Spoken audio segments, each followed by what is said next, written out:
Good morning, everyone. Hope everyone is having a wonderful day and had a safe evening with the storms and kind of craziness that we had here in Austin last night.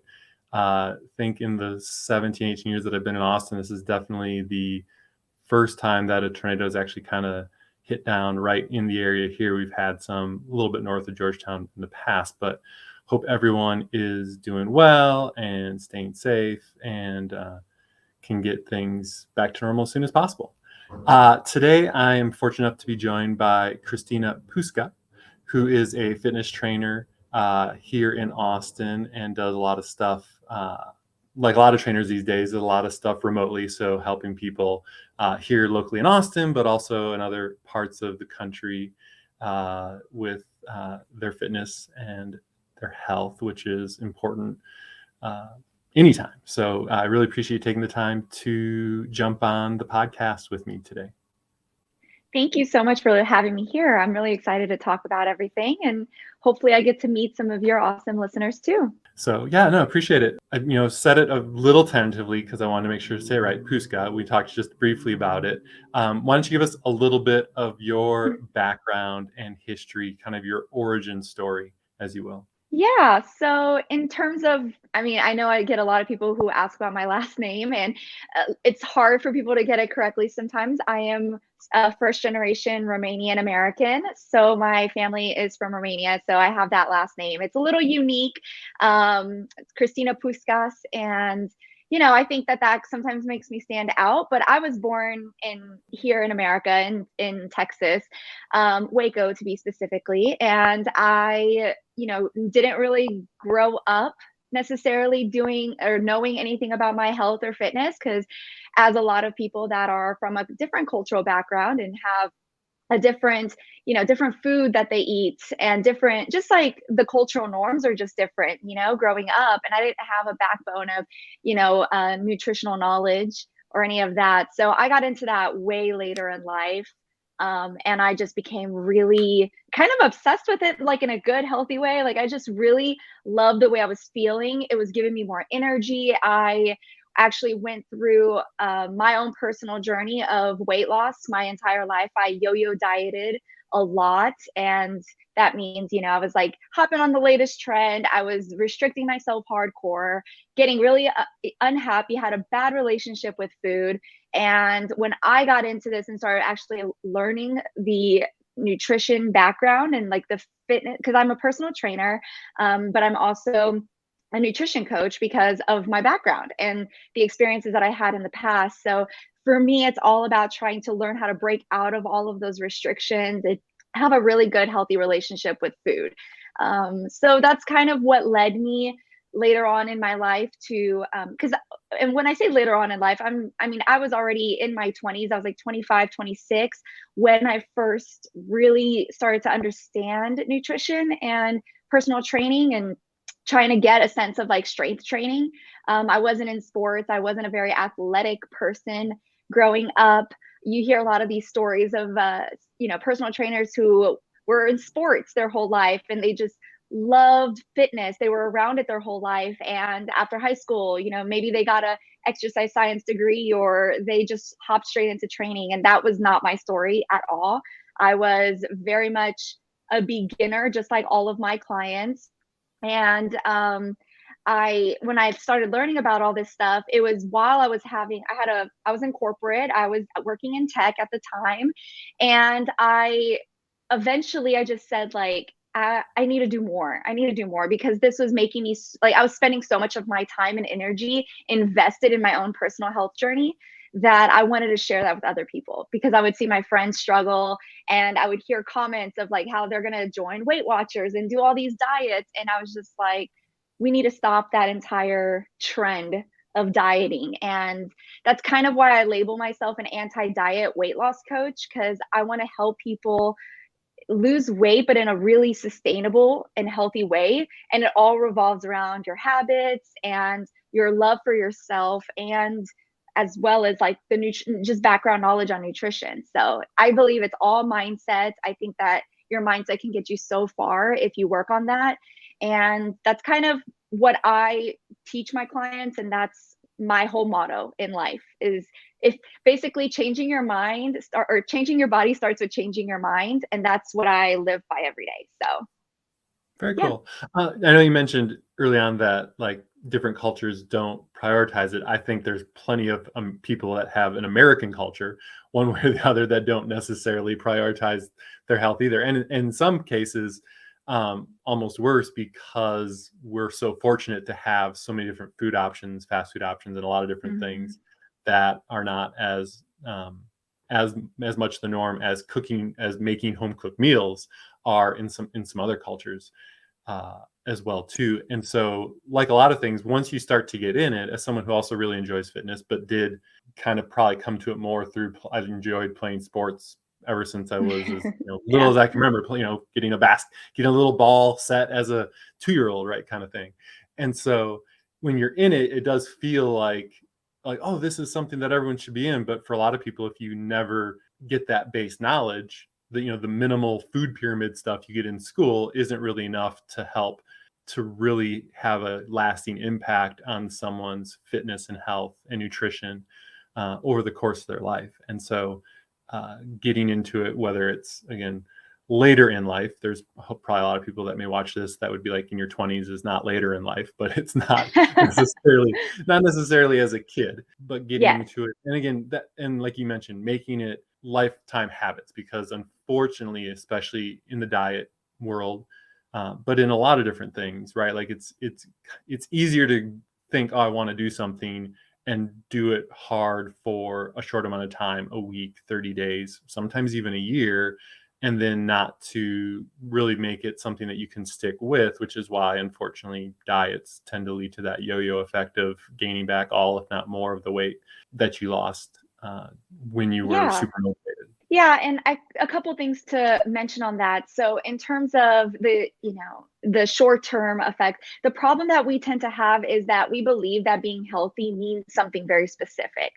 Mhm. And a lot of people, when they think about being healthy, I mean, what are the foods you think of? Probably grilled chicken, broccoli, oatmeal. I mean, every type of group will have a different outlook on what health means. Some people will say being vegan is really good for your health and that's really important. Other people are going to say paleo. Other people are going to say whatever. There's so many kinds that at the end of the day, if we only listen to what is healthy, one, that's overwhelming for a lot of people, especially if you come from a background that cannot afford necessarily the most organic healthy things. Your background and your location, your socioeconomic status does matter and does play into it too. So I think we always think like you can't go out to eat at a restaurant or you can't have fast food because that's not going to help me lose weight or whatever. Now, I know that there's a difference between being healthy and just managing nutrient dense foods. I think there needs to be a little bit of a balance. And I just did one of my, because I also have a podcast myself, the Anti-Diet Lifestyle. And the last episode I did was all about the 80-20 rule and how there's this belief in our society that we have to be really healthy for 5 days out of the week. And then it's okay on the weekends to go out, get drunk, do whatever, have a lot of fun. And unfortunately, our societal norms are all around food and alcohol. I mean, if you want to go out with friends, you have to be eating something that's probably really, heavy, or drinking at a bar or something like that. Those are usually the norms these days. And if you want to get healthy or lose weight because you're not happy with your body, you feel like you can't do that. And you almost feel restricted in that sense. I'm going to lose all my friends. And I went through that phase and I think with my clients, I feel very connected to them because I can relate 100%. My friends at that time, they all wanted to go out. And I was like, well, what do I do? Because if I go out, I'm going to feel peer pressured, or I'm going to have these talks like, oh, you're trying to be healthy. Come on, just one, and that's not a good environment to be around mentally either. But how can we navigate those circumstances? Because I think there's a big difference between, and that's what makes it long term, is not necessarily going through this phase of like, I'm going to be really healthy and I'm going to do all these things, but how do we integrate all of that together? How do we allow ourselves to have a glass of wine at dinner and not feel like we're doing something horrible for ourselves? And a lot of women that I work with feel really guilty. They'll do that 80-20, and then on the weekend they're able to go out and drink a little bit, and then they're like, everything starts over on Monday, and then they feel like they just failed.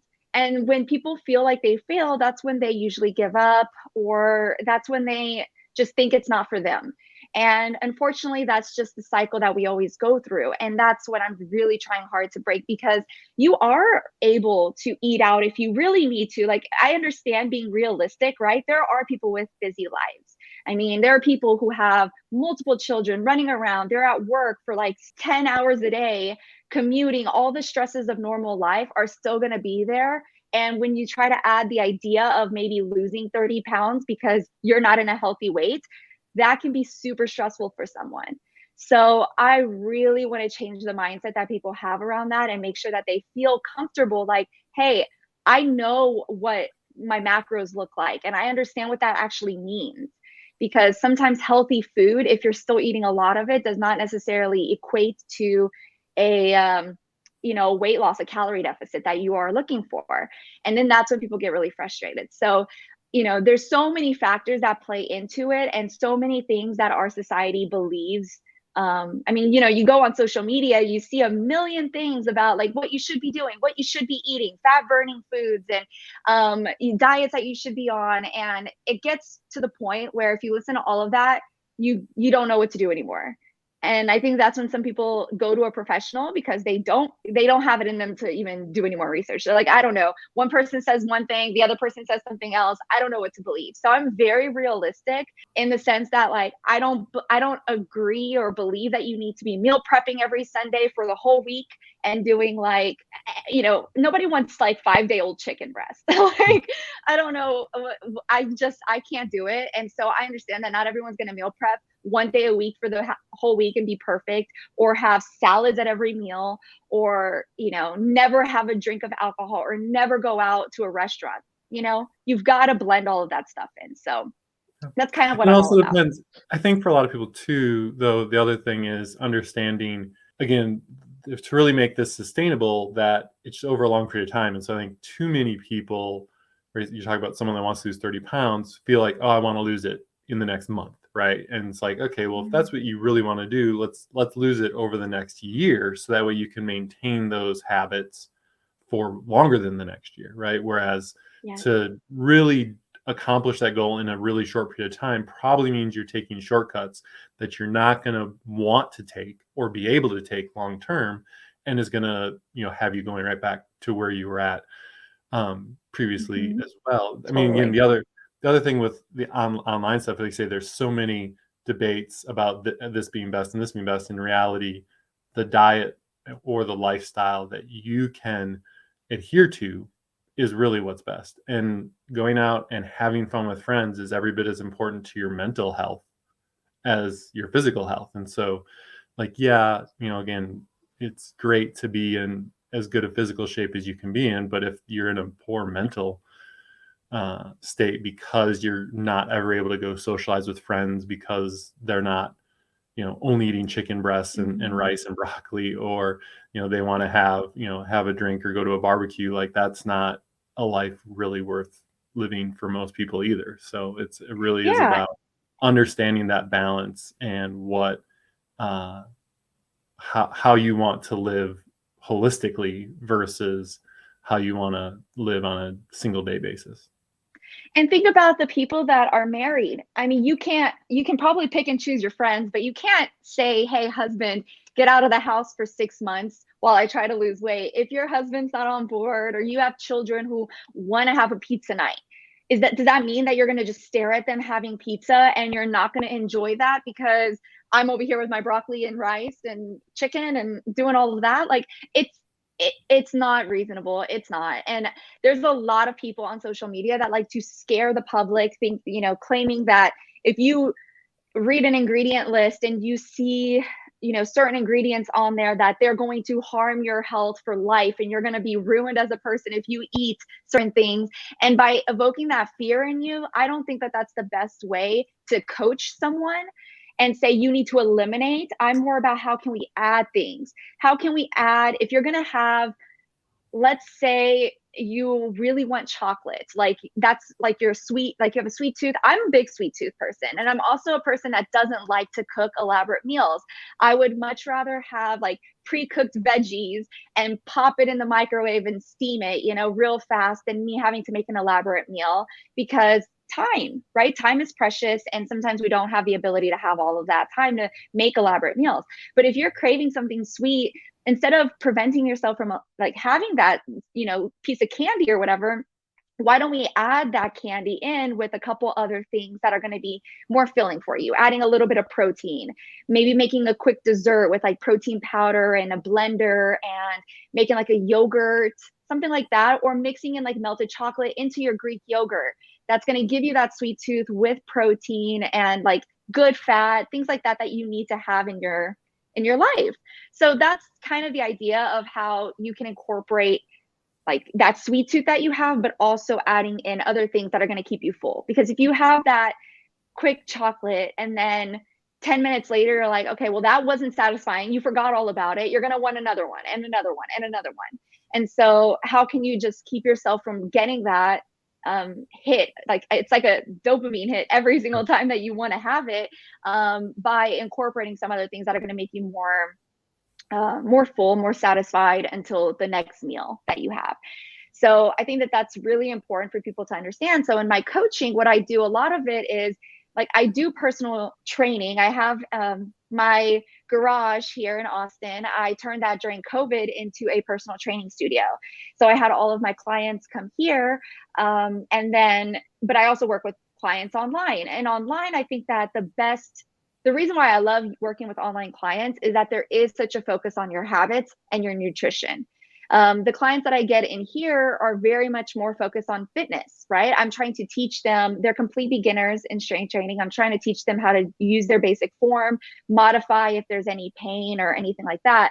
But the clients online, that's where it's at, because those clients have all of their focus on learning the nutrition.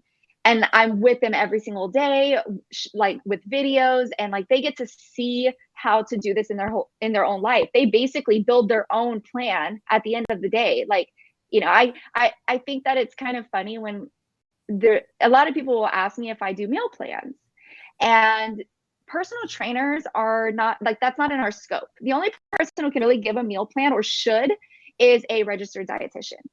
And I don't think a lot of people know that.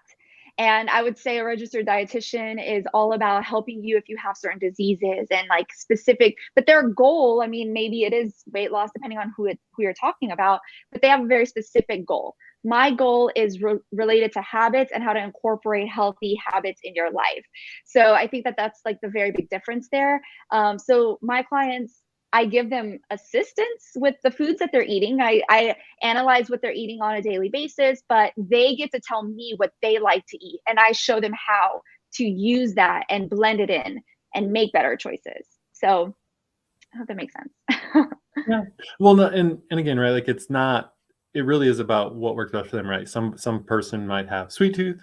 Other person, again, wants to be able to go out with their friends at least once a week and have drinks.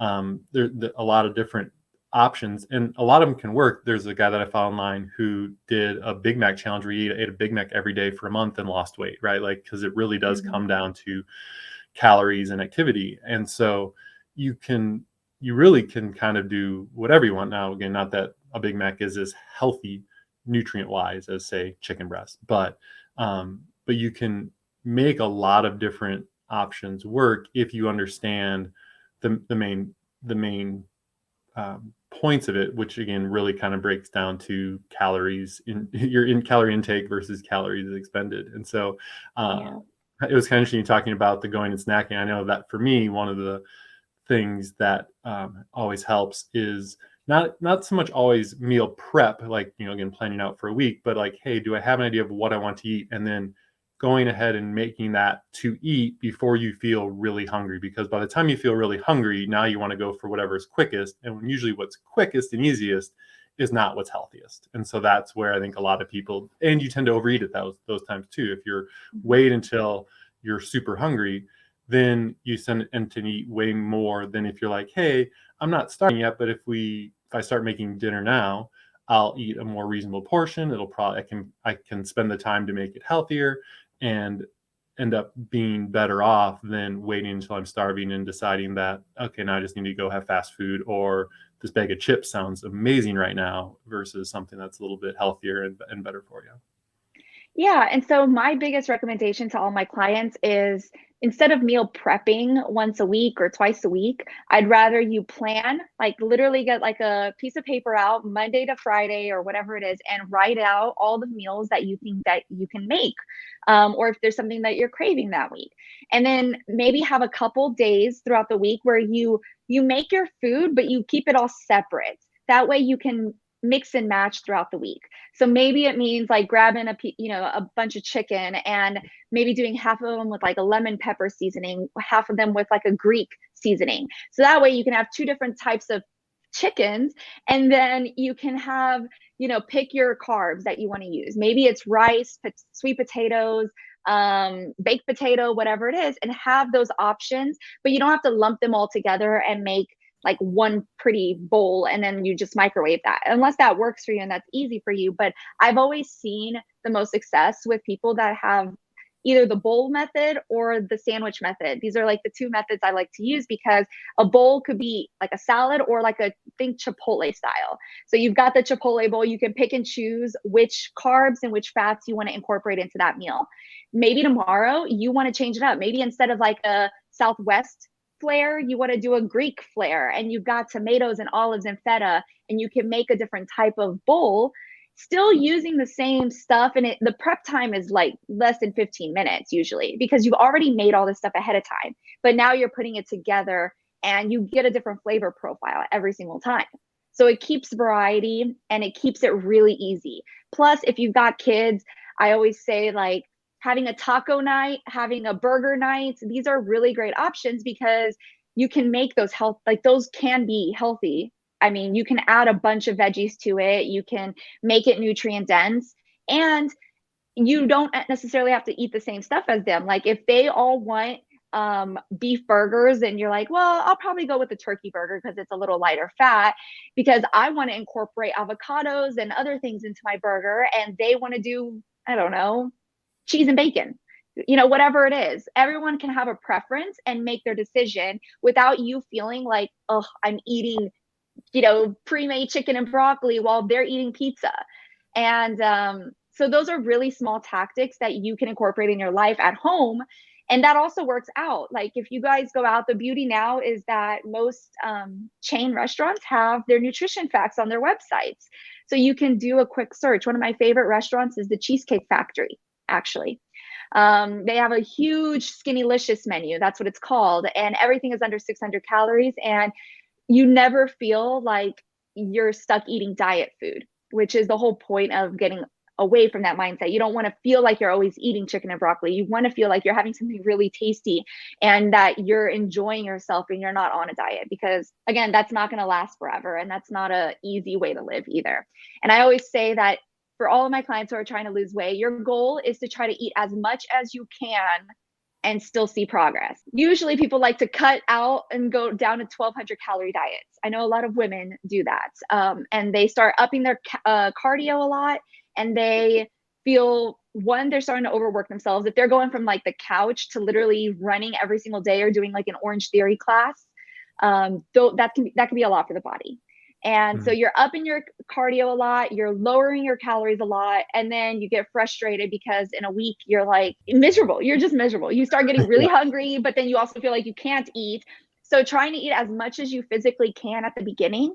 Right now on my Instagram, I'm doing a personal fat loss challenge to show people the types of foods that I'm eating throughout the day. So every day I record and I show how I'm actually plating my meals and what those look like, so they can get some better ideas, but also showing them that you can have, you can eat out, you can have whatever you want, you just have to make it work. So well, then also too, like when you go through those restrictions, you also tend to, I mean, you don't feel as good physically or mentally, but you also feel just more tired, right? Because like your body suddenly doesn't have the calories to do what it was doing previously. Plus you've added in all this extra cardio and stuff. And so then just your day tends to drag more because you're hungry, hangry, or whatever as well. Mhm. And And just, all you're thinking about more is food. and more lethargic, trying to get stuff done, harder to concentrate on things, harder to remember stuff. And it's just not, again, it's not a sustainable way to live. And so that's, Mhm. again, why it doesn't usually last for very long at all. Yeah, and back at the beginning, I told you when I first started getting into this, I had a full-time corporate job. I was in an office. I wasn't able to make my food at home and do all the luxuries that I have now because my schedule is more flexible.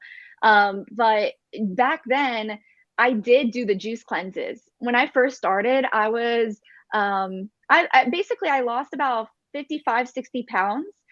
And throughout that entire journey, I learned so much about nutrition and myself and what I like to eat. And when I first started, I did the juice cleanse. I also, back in the day when I was younger, not saying that no child should be doing diets to begin with. I was a child doing Weight Watchers, and I've done what else did I do? I think I tried Zone. I've done like things like the grapefruit diet. I've done so many random little things. And obviously, none of them were good. Like they always made me feel crappy. And when I started understanding my macros and started implementing different, being able to have all these snacks, that was when I was also my busiest. I was working, 8 hours at my office at the job. And then I started working at Orange Theory, and that's kind of how I got started in fitness. And I was a client or a member of Orange Theory for a while before that, and I was definitely chasing the high of cardio. Like I think high intensity, we all kind of like to jump on that first. But that's how I got introduced to strength training, because they have like that little portion of Mhm. 30 minutes Yep. there. And from that's when I was like, wow, I need to learn how to do this more. Okay, treadmill, like I can do sprints and whatever. I've done a couple half marathons now, but it's like I I think a lot of people think that that's what you have to do, is just run a lot. And I did all the typical things you would think that like most normal people that are kind of um not don't have a background in sports, that don't have the background of their family being healthy and stuff. That's what they do. They do a juice cleanse, they start running a lot. And when I started learning the strength training portion of Orange Theory, and I started playing around with that outside the gym, I was like, let me take this out and do other things. And that's how I started getting really comfortable with strength training. And I started noticing my body was changing a whole lot more, and I was feeling more confident. Everything just changes about your body when you go into strength training. And I don't necessarily think it's everyone's cup of tea at the beginning, especially if you're a beginner. It can be really frustrating to just learn basics like lunges and squats, and that's usually what I teach clients with, is how to break down all of those, because they're coming to me with no knowledge. And I think a lot of women are intimidated by the gym. They're intimidated by the guys that are there, maybe the girls that are there also looking a certain way, and they feel silly because they don't know what they're doing, or they don't want men who are going to say something or have, any, like, they want to help them. And I think that that's where I found this little niche of women, and I want to support them and make sure that every woman starts to love the gym. They need to love the gym because it's a really good place for mental health, for physical, for everything. And I think all exercise is important, but I think that there's something really special about lifting weights. And especially for a woman, it does change the confidence that you have, because you start to feel strong. You start to like feel the muscles that you didn't even know existed. And I think that that's a really fun, exciting journey for my clients to go on. And that's why I really still have like the gym in here, and the personal training, because I love to see them transform. Like that first month, they're like super frustrated. They feel like they are just like, I can't do anything right, or everything just hurts. And your body's like super sore when you first do exercise after a while. But after, the second month, third month, they're just like, wow, I'm starting to get it. I'm starting to understand it. And I don't have to like break down every exercise. And then they're like, oh, now we can lift more. And like, they get more happy. Like when they start to pick up the 15, 20 pound dumbbells versus like the 8, 10, it's a different perspective. And I don't know, I see it in their eyes, like that they get really excited about it. So I think that there's so much empowerment that comes with fitness and exercise that a lot of people are missing out on. So, and I missed out on that for a long time. Long time, So, yeah. yeah.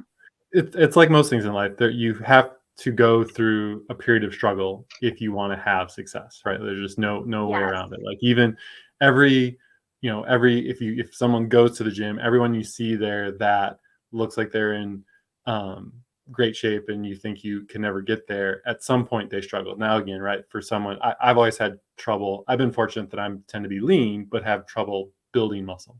So, but for me, growing up playing sports, like yeah, I've always been fortunate that I've been relatively lean. I can jump and do some of those things. And so for me, I'm fortunate in fitness that some of those struggles were when I was a kid versus being a 20-year-old. But even there's plenty of people who look amazing at 20 and 30 who struggled when they were in their 20s or 30s. And they went, it kept going through those struggles to get to the place where it felt more comfortable and they had the confidence and stuff too.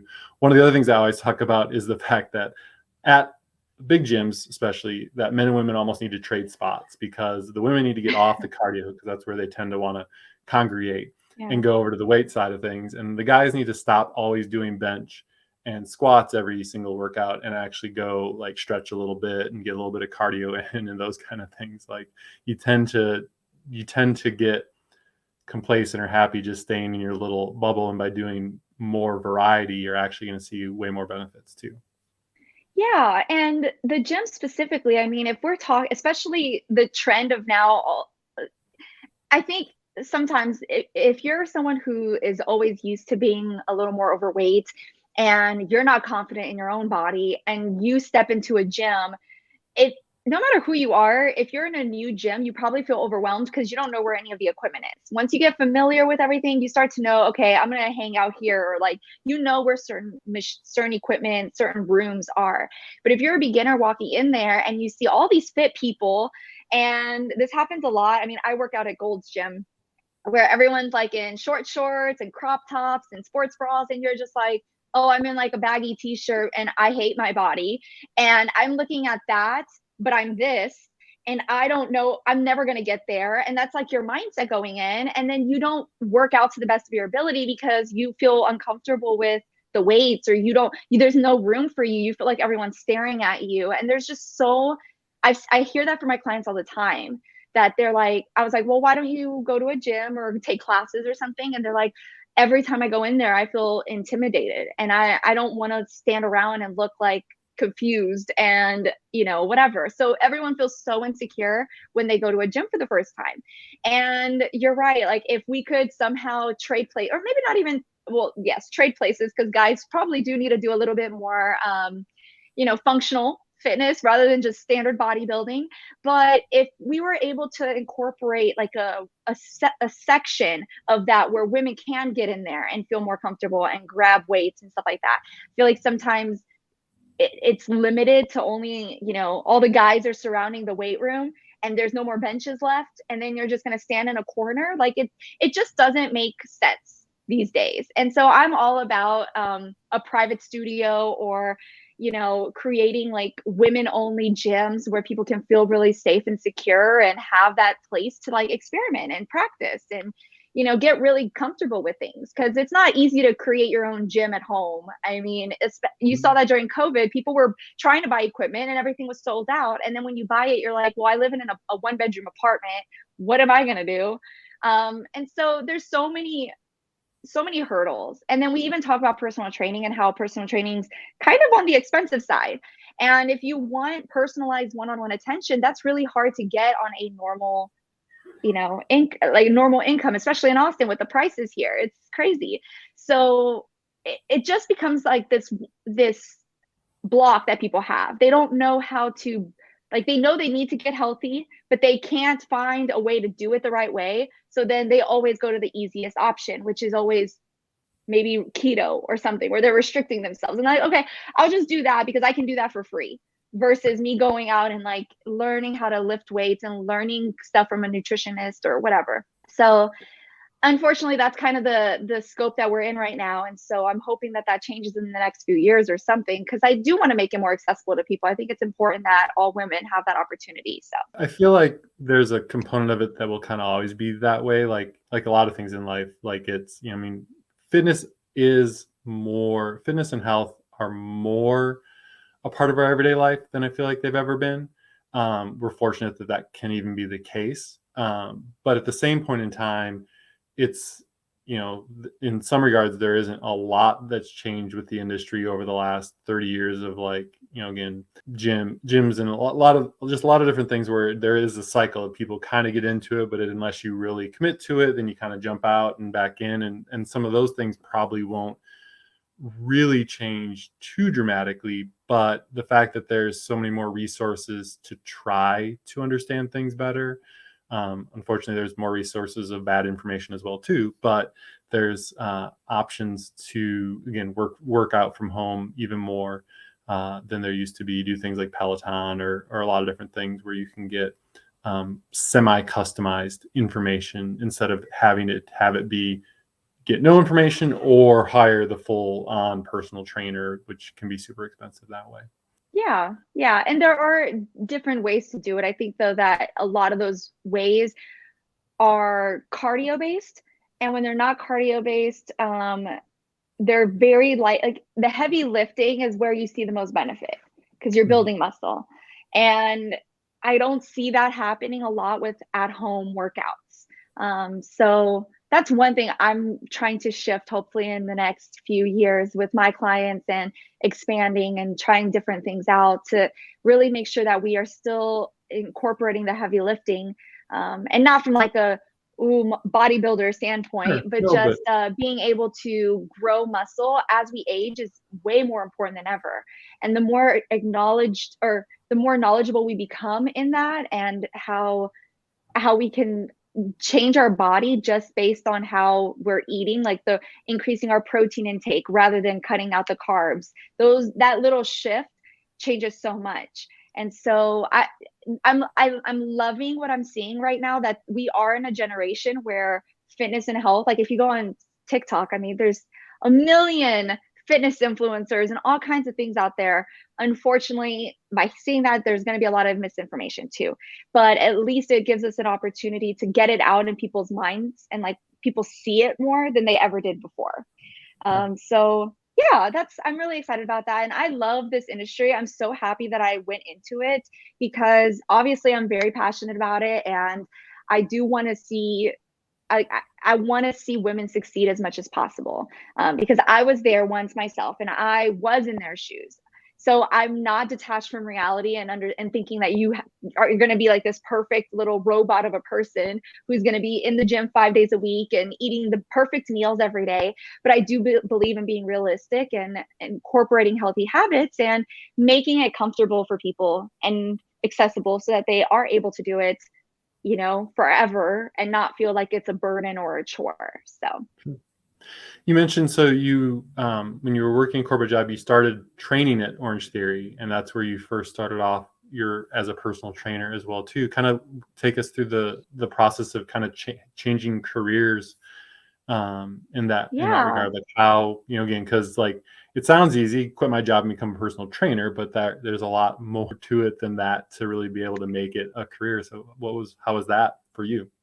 I think number one is the fear that we all go through, right? Like I debated it for maybe 2 years before I really just took a dive into it and did it. But I so I was working my full-time job. I was in tech, I was in sales. And I, after work, I went. So I guess how it started was while I was at work, I was working out at Orange Theory. And I was like, okay, cool. I really like this. This is like, I love the community aspect. I loved everything about it. And then I asked them if they had room for, I mean, I didn't necessarily need the money. It was more just like, I loved being around it and I wanted to know more about it. Right. So I got a job, like a part time job there. So I was basically working out in the mornings, possibly sometimes, and then I was working a 9 to 5, and then I was going and doing the evening classes and hanging around there, working out while I was there, which was really a nice little added bonus. And then whenever I I kind of quit Orange Theory throughout that, and I started to do my own thing and trying to learn my own stuff.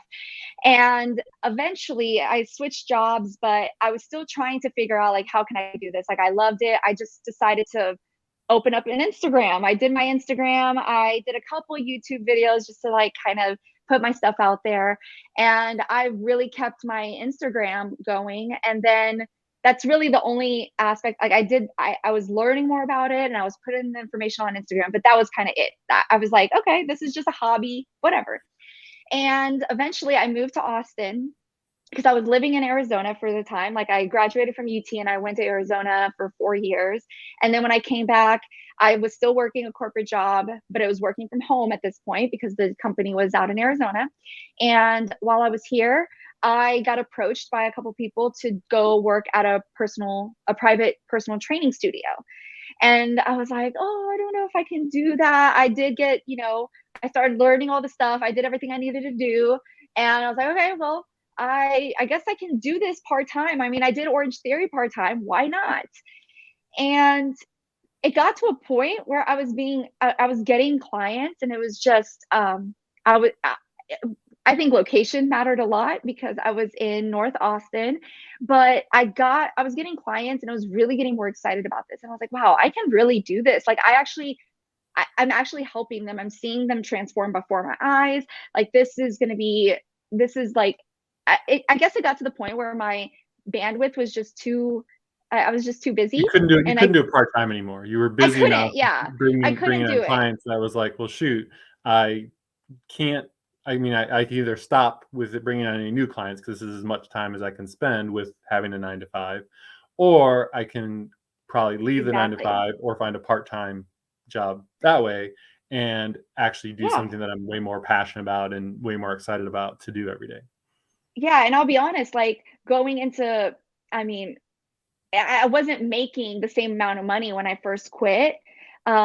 But it was something that was more exciting to me and I was just pulled towards it. And I was really just, it gave me more energy throughout my day than working that other job. Now it was nice to have like health insurance and all the benefits, but I got through it and I figured it out. And throughout that whole journey, I started, creating my website and, registering my business. And now I'm a real business. And I think COVID kind of helped push all of us into online.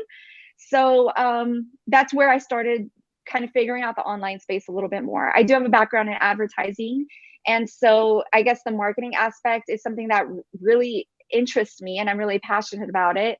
So I was like, all right, let me try and dabble in that. And I've created an online course that some of my clients are going to go through. And I do, I still incorporate as much as I can the one-on-one because I don't necessarily want it to become something where just like you're watching videos. You can go to YouTube for that.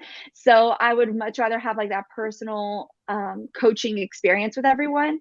So that's kind of how I got started. It really started from just and trust me, I debated it for like 2 years before I actually got into it because I was scared. I mean, like most people, I don't have I don't have the support of having like a husband that has a full-time job and I'm able to take this on. Like it's me, myself, and and I need to pay my mortgage. I need to do things, and so it was very, very stressful for me because I'm a person that likes to think everything out before jumping into something. I'm very much type A. I want to have all my ducks in a row. But I got to a point where I'm like, life is too short. If you want to do something, do it because there has to be more to life than just working 10 hours a day for a job that you don't even care about. And that's where I kind of got into it from because I think if you know that there's something that basically I've heard this before, if you have something that you can talk about for hours, like someone gives you a topic and you can just talk on stage for like hours, that's the passion that you have and that's what you should follow. You should chase that, whatever that looks like. So everyone has that. Everyone has one little thing that if I were to tell you to talk about it forever, you could. And if you had that, like, and you turn that into something that would make you money and you could do that all day long, wouldn't you want to do that? Like, I don't know. That was my perspective. Someone told me that once and it stuck with me. And I think that drove my decision. And I was like, you're right. Like, if I love it so much, I should just go into it, and I'll figure it out along the way. Have a little bit of a savings cushion, but you will figure it out, because we all figure it out eventually. Like, if you fail, It's what's your backup plan? Okay, get a job. Cool. I'm in exactly. Austin. You can go I can back get a to, job. like, there's plenty of, I mean, the jobs that you have, there's plenty of those jobs still out there. And then Exactly. obviously with the way COVID went down, even more tech and remote jobs, so that there would have been more opportunity. But similar to, starting that the journey that you help women on for weight loss and strength training and stuff, and having bumps in the road during that journey. If you're going to start your own business, you're going to have bumps in the road for that journey as well. But the only way, we like to think that we can, well, the people who like to overanalyze, which I can definitely do with the best of them, like to think that we can think every single problem and solution out ahead of time to then have this plan in place that's going to make everything perfect, so that we can then get to the point of jumping in. And that's just not possible. And in reality, if you had jumped in much sooner, you would have gotten through those stumbling blocks much earlier and be further along in most cases, because everyone's going to have them to some degree, regardless of the plan they put together or even their experience and stuff as well. Yeah, and I'm all about being a researcher. I have a lot of anxiety myself. So when I was going through this, trust me, I researched every possible little thing. And I was like, this will be more expensive, because now I have to pay for my own insurance, and I have to register my business, and I have to do all of these things that you don't think of when you're like, oh, okay, well, how am I going to get clients? I think that's the first thing that we think of, when it's like there's all this background stuff that you have to do before that, because you have to be a legitimate business. And when I was doing that, I was like, all right, well, I could either do this now, and like once I have all that in place, I'm almost forced to figure it out. Like, I'm almost forced into it, because I don't have the, like, when I think I was too comfortable, because when you're too comfortable with a full-time job, it's cushy, and you feel like, okay, like I can dabble in this every now and then, and then it's just like a hobby that you don't necessarily pursue. So when you're really kind of forced into it, you're like, okay, well, I have to do it now. Like, I mean, other than, if I don't, my alternative is like, what? Get a part-time job somewhere. Do I really want to do that? And then I'm back to where I started from 2 years ago or something? Nah. Like, let's just focus on this and make this really work and grow. And I'll say that I was blessed that I had a little bit of a savings cushion. Mhm. I do save my money. I don't believe, I mean, it's hard to do these days, but it is something that's really important, because having money gives you freedom and power to make your decisions. And if you don't have a savings cushion, you're not going to be able to you're going to be stressed all the time. And so that's where I would say your first step, if you're passionate about it, figure out what that passion is, have a cushion, and then go. Yep. Obviously, you want to test it out. With fitness, it was tested. It was being Sure. proven to me that people wanted my help and that I could help them. Right? That's the only thing that you need. A couple of friends that you can get their support and be like, okay, can I do this with you? Can you be a success story for me? Okay, cool. And that gives you the confidence to pursue other things. Very nice. Cool. Well, I mean, it's been a really cool story to hear about, and a lot of stuff that I'm passionate about. Again, definitely not something I've turned into a career, but something that being healthy, someone who probably will live a long time. Again, we're living longer and longer, and want to be, functioning at as good of a level as possible. Yeah.